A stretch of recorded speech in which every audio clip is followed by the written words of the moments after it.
All right, an update on the Olympik, which I guess turned into Efco. It's a 940.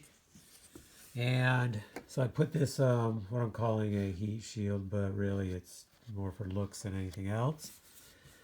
Also, the repair on the brake, chain brake, went really well. It's very solid.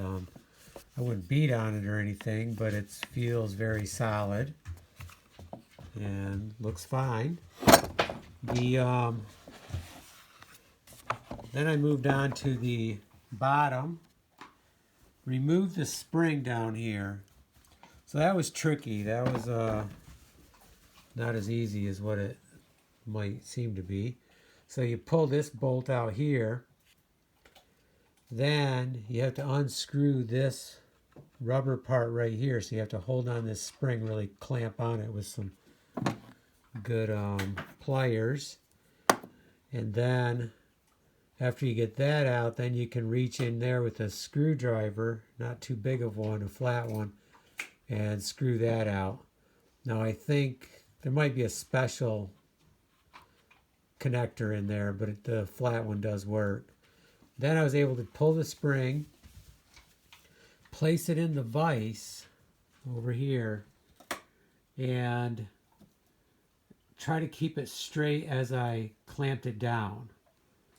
So I got it pretty straight, and I clamped it right down to the max, and then left it in there for almost 2 days. And I did pull it out at one point to see if it was working, and it did seem to be working, so I put it back in. But all total is about 2 days.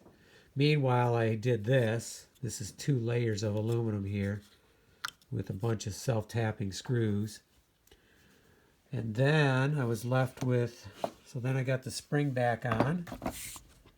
And then I was looking it over, and right here where you have the air filter, something had broke off here. The probably it was a turn thing to connect and disconnect. So I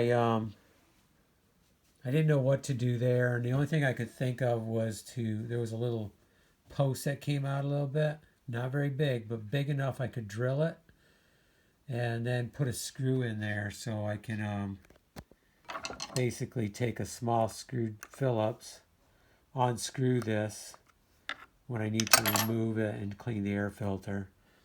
So that'll definitely hold it. This stays pretty solid anyway, so maybe I didn't have to have anything, but this way it's secure. Okay, so as far as repairs, visual repairs that I can see, the only thing I'm a little concerned with, I think there was a leak here, but I don't know for sure. So we're going to have to maybe get some oil in, try running it, and then we'll go from there. Okay, so next thing is to put some gas and a little oil in it and try running it. See if it starts. Let's see what it does.